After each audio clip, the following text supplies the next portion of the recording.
welcome to the deep dive. We're here to really get under the skin of a topic using the materials you've provided. Exactly, making complex stuff clear and hopefully memorable. Today, it's acute lymphoblastic leukemia, or AL. We're working from your revision notes, aiming to pull out the absolute essentials. Yep, breaking it down. Medical topics can seem daunting, but we'll guide you through the key points on AL. Okay, let's dive right in. What exactly is acute lymphoblastic leukemia? Define it for us. Okay. So at its core, AL is a cancer. It affects the blood and the bone marrow. Right. And the really key thing is this super rapid production of immature white blood cells. They're called lymphoblasts. Lymphoblasts. Immature white cells. Got it. Yeah, think of them as baby immune cells that haven't grown up properly. And in AL, you just get way, way too many of them. And I remember reading in the notes, this is actually the most common cancer in children. You're absolutely right. It holds that unfortunate title. And your notes mention the two main subtypes, B-cell AL, or BAL, and T-cell L, TAL. BAL and TAL, and differences. Well, BAL is much more common. It tends to peak in younger kids, say age 2 to 4. TAL is rarer, and you see it more often in teenagers. Okay, so if we look at all childhood leukemias, ALL is the big one. It is. About 80% of them are all L. Peak incidence is that 2 to 5 age range and slightly more common in boys than girls. And biologically, what's happening? You mentioned these immature cells. Right, so all else starts when these early lymphoid cells, usually the ones destined to become B cells, sometimes T cells, they undergo a malignant transformation. Malignant transformation. Yes. Sounds serious. What does that mean for the cells? It means they've gone rogue, essentially. They start dividing like crazy without the normal stop signals. They basically become immortal. Wow. And they just flood the bone marrow, crowding out all the normal, healthy blood cell production. Then these abnormal cells spill out into the bloodstream. And doctors can tell the different types apart. Oh, yes. They use things like immunophenotyping, kind of like self-fingerprinting, and look for specific genetic markers. This classification is crucial, for deciding on the best treatment plan. Makes sense. Okay, so that's what it is. But why does it happen? What about the etiology, the risk factors? The million-dollar question. And the honest answer is we don't know the exact cause for most cases. But the strong feeling is that it's likely a combination. Both genetic factors and environmental influences probably play a part. Genetics and environment working together, that seems common. Yep. Let's unpack the genetic side first. Okay, so the notes point out that many people with AL have specific changes in their cell's DNA, things like chromosomal translocations or mutations. Okay. And in terms of risk, inheriting certain genetic conditions definitely increases susceptibility. High levels of radiation exposure are another known risk factor. Right. And certain genetic disorders, like Down syndrome, come with a much higher risk of developing AL. Also, having had chemo or radiation for something else previously can increase risk. And the environmental side, you mentioned radiation again there. Yes. Very high doses, like in accidents or specific therapies, are linked to adult ALL. For childhood ALL, the impact of low-level background radiation, well, it's less clear, might be a tiny contributor. What about things like power lines, mobile phones? Good question. Your notes state there's no solid evidence linking that kind of non-ionizing radiation to childhood ALL, so that's reassuring. It is.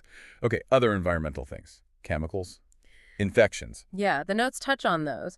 Some studies have suggested weak links with things like hydrocarbons, pesticides, maybe even lifestyle stuff like alcohol or smoking.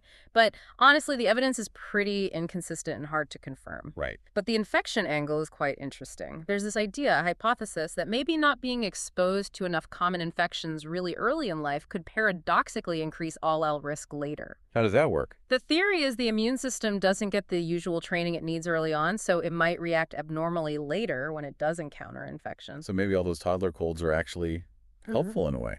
That's the line of thought. The notes even mention that kids attending daycare seem to have a slightly lower risk of AWOL, possibly because they encounter more bugs early on. Fascinating. And there's also something called Kinlan's population mixing theory. It suggests you sometimes see higher rates in isolated rural areas after lots of new people move in, maybe bringing new infections to a population that hadn't encountered them before. Wow, the immune system's complex. Yeah. Okay, so bringing back to the disease itself, how does this cellular chaos, these lymphoblasts, taking over actually cause the problems, the pathophysiology? Right. So the core problem is that uncontrolled growth of lymphoblasts in the bone marrow. The marrow is our blood cell factory, remember? Yeah. In LL, this factory gets completely overrun by these faulty lymphoblasts. They just take up all the space and resources. And that stops the normal cells being made. Exactly. The production of healthy red blood cells, healthy white blood cells, and platelets gets suppressed, gets pushed aside. And the consequences of that are? Well, several big ones. You get an impaired immune system because you don't have enough healthy white cells, making you vulnerable to infections. You get anemia from the lack of red cells, causing fatigue, shortness of breath, and you get bleeding tendencies because of low platelets. Okay, so someone comes in perhaps tired, maybe with infections, bruising. How do doctors figure out if it is EL and not something else that looks similar? What's the differential diagnosis look like? That's a really crucial point because, yeah, the symptoms can overlap quite a bit, so differentials are key. Your notes list quite a few. Such as? Well, obviously other types of leukemia, like acute myeloid leukemia, AML, lymphoma is another. Then there are other blood disorders, myeloproliferative or lymphoproliferative disorders, myelodysplasia, aplastic anemia, even things like ITP, idiopathic thrombocytopenia. So mostly other blood-related issues. Mostly, but not entirely. Certain infections can mimic it sometimes, like EBV glandular fever or parvovirus B19. And sometimes other cancer spreading, metastatic cancer, or other childhood cancers like neuroblastoma or rhabdomyosarcoma could present with similar features. Even non-cancer things like bone infections, osteomyelitis, or juvenile idiopathic arthritis need to be considered. It's quite a broad list. Really underlines why thorough investigation is needed. Absolutely. Let's zoom out a bit then. Epidemiology. What does that tell us about AL? How common is it? Who gets it? Right. Epidemiology gives us that population-level view. So your notes say that in the UK, ALL is the #1 childhood cancer, about a third of all cases. A third, wow. Yeah. Incidence is about 4.5 cases per 100,000 kids under 15 each year. That works out to around 790 new cases annually in the UK. And globally, similar picture? Roughly similar pattern, yeah.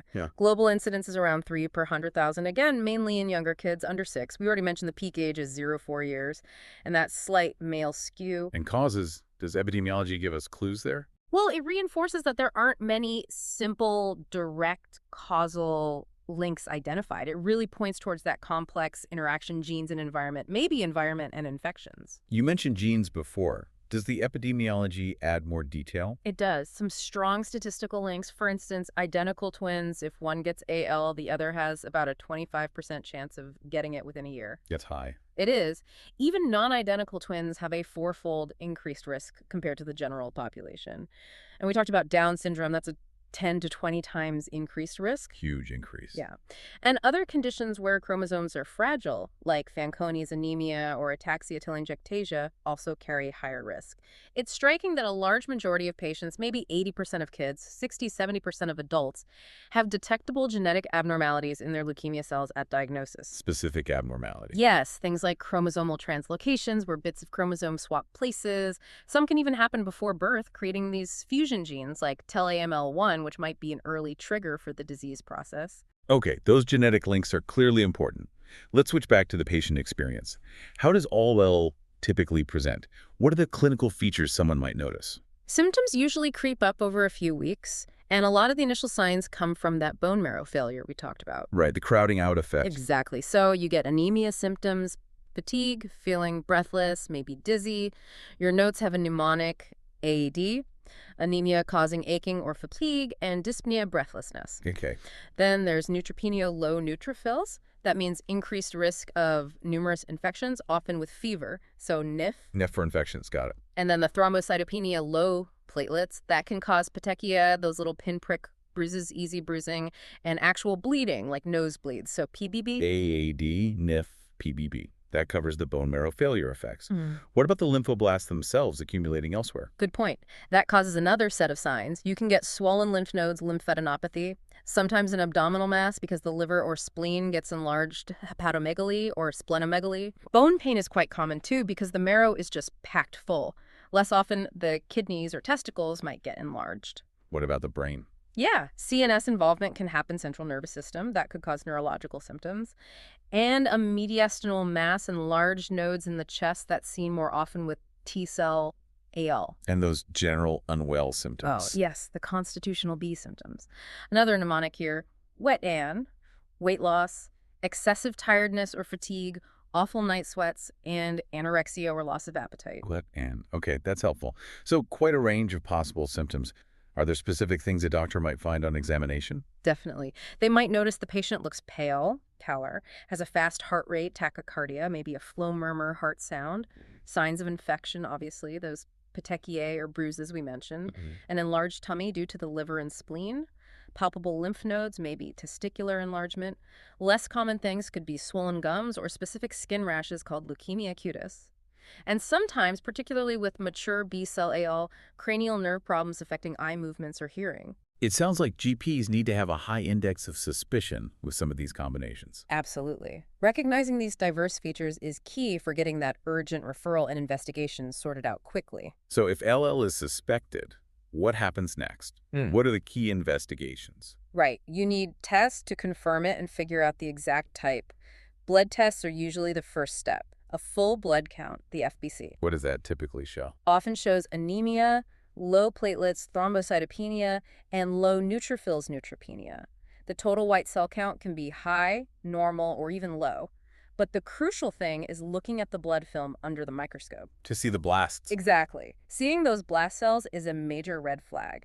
Other blood tests would include clotting studies, checking for DIC, which can happen, LDH levels, lactate dehydrogenase, usually high because of cell breakdown, and baseline liver and kidney function tests before starting treatment, plus blood cultures if there's fever. What about imaging?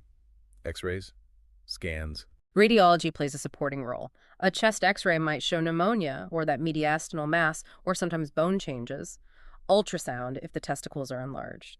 And often heart checks ECG, maybe an echo or MUGA scan before certain chemo drugs like anthracyclines because they can affect the heart. But the definite diagnosis relies on looking directly at the marrow, right? Precisely. The hematology, immunology, and genetic tests are absolutely central. A bone marrow aspiration and biopsy is essential. What confirms the diagnosis there? Finding 20% or more lymphoblasts in the bone marrow sample, that's the diagnostic threshold. Then comes immunophenotyping to nail down the subtype T-cell, mature B-cell precursor. And the genetics. Cytogenetics looks for those characteristic chromosomal changes we mentioned, like the T1221, T922, which is the Philadelphia chromosome, T411, T119. They also do specific stains like myeloperoxidase, which is negative in all and helps rule out AML. And sometimes they test for specific proteins like BCR, especially if they suspect it arose from CML. So a whole battery of tests to get a precise picture. Yeah, and your notes give a nice summary of the main B-cell subtypes. Early pre-B, common pre-B, mature B-cell Burkitt's, and the T-cell ones, pre-T, mature T-cell, and roughly how common each is. Okay, diagnosis confirmed, subtype identified.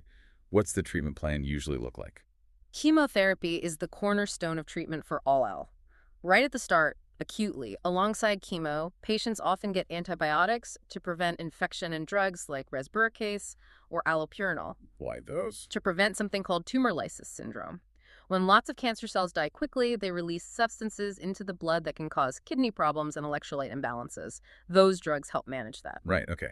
And the chemo itself, is it all one phase? No, it's usually in phases. The first is called induction. The goal here is to wipe out the vast majority, like over 99% of the leukemia cells, and get the bone marrow functioning normally again. What drugs are used then? Typically includes steroids like prednisone or dexamethasone, plus other chemo agents like vincristine, maybe cyclophosphamide. And all through this, supportive care is vital managing infections, giving blood or platelet transfusions if needed. And after induction, if it works. Then comes consolidation or intensification. Basically, more chemo to mop up any remaining leukemia cells and really solidify the remission. After that, there's the maintenance phase. Maintenance. Stop it coming back? Exactly. This is lower dose chemo, usually daily 6-mercaptopurine and Wintley methotrexate, taken for quite a long time, typically 2.5 to 3 years. You mentioned CNS involvement earlier. Is there specific treatment for that? Yes, CNS prophylaxis is really important because leukemia cells can hide out in the central nervous system. No. So treatment includes either cranial radiation or, more commonly now, intrathecal chemotherapy, injecting chemo directly into the spinal fluid, or sometimes both. Does that work? It's very effective at preventing CNS relapse, but yeah, there can be long-term side effects, neurotoxicity, so it's carefully considered. What about stem cell transplants? Are they used often? They're reserved for certain higher risk situations. For Yeah. example, patients with the Philadelphia chromosome, or those who don't respond well to the initial chemo. It's a much more intensive treatment. And if the leukemia does come back, relapse. Unfortunately, relapse carries a poor prognosis. Treatment often involves clinical trials testing newer therapies, sometimes called salvage therapies. Younger patients and those who had a longer first remission tend to do better. Are there newer treatments coming through? Oh yes, it's a really active area. Your notes mention monoclonal antibodies, cellular immunotherapy, targeted molecular drugs, and specifically CAR T-cell therapy. CAR-T. Yeah, Kymriah is mentioned. It's a type of immunotherapy where they take the patient's own T cells, engineer them in the lab to recognize and attack the leukemia cells, and then infuse them back. It's approved for relapsed or refractory B-cell all-L in younger people under 25, highly personalized. That sounds incredible. And throughout all of this, supportive care is ongoing. Absolutely crucial. Blood transfusions, platelet transfusions, growth factors to help blood counts recover after chemo, antibiotics, antifungals, managing side effects, nutritional support, psychological support, and often a central line for easier 5E access. Treatment is very much tailored, using age-adapted protocols, always aiming for remission, keeping it that way, and preventing relapse. So putting it all together, what's the outlook, the prognosis? It really varies. Depends on age, the specific genetics of the leukemia, how well treatment works initially, other risk factors. But the big picture story is one of huge improvement. Survival rates have gone up dramatically, especially for children. Most kids diagnosed with all now achieve long-term remission. That's fantastic news. Are there factors that generally suggest a tougher course, poorer prognosis? Yes, the notes list a few: being very young, under 2 or older, over 10 at diagnosis, having a very high white blood cell count initially, certain T-cell or specific B-cell subtypes, non-Caucasian ethnicity, and being male. And you said age is a big factor in cure rates. Huge. Childhood LO, cure rates are now in the 80–90% range. It's significantly lower in adults, especially the elderly, often less than 10%. Adults tend to have less favorable genetic types, but how quickly the leukemia responds to the initial chemo is a very good sign. What about remission rates? Initial remission rates are very high in kids, near 100%. Lower in adults, maybe 25–35%. Adolescents are somewhere in between. Infants under 1-year-old actually have a lower cure rate than older kids, maybe around 30%. And prevention? Anything we can do? Sadly, no widely accepted prevention strategies exist right now. There's some ongoing debate and research about whether breastfeeding might offer some protection, but it's not definitively proven. Okay. Finally, what about complications, either from the AL itself or the treatment? Yeah, complications are a reality. We can think about acute ones happening during treatment and longer-term ones that survivors might face. Acute ones first. Things like bleeding, anemia needing transfusions, serious infections, hair loss, rashes, bad nausea and vomiting, electrolyte problems, nerve damage from chemoneuropathy. It's a long list, varies with the drugs used. And longer term for survivors. That's also a significant concern. Potential issues include heart problems like cardiomyopathy, lung damage or fibrosis, effects on growth, thyroid issues, infertility, a slightly increased risk of developing other cancers later in life, and psychosocial effects too. How are these managed or minimized? There are specific clinical protocols to try and reduce side effects. Sometimes drug doses need adjusting. Research is ongoing into things like better preconditioning for transplants, using protective agents like iron chelators if needed, and even pharmacogenetics using genetic info to predict drug responses and tailor treatment to reduce toxicity. This has been incredibly comprehensive. We've really unpacked AL from the basic definition, the causes, how it presents, how it's diagnosed and treated, right through to prognosis and complications. Yeah, it's a complex disease, but like you said, the progress, especially in pediatric AL, has been remarkable. Understanding these core elements is just so important. Absolutely vital, whether you're studying for exams or just want to understand this condition better. And if you are revising, don't forget passthemsra.com and freemsra.com for more resources. Good plugs. That brings us to the end of this deep dive, but just one final thought to leave you with. Thinking about CAR-T therapy and other personalized approaches, how might these kinds of innovations continue to reshape the future of treatment for ALL and maybe other cancers too? Something to ponder. Thanks for joining us.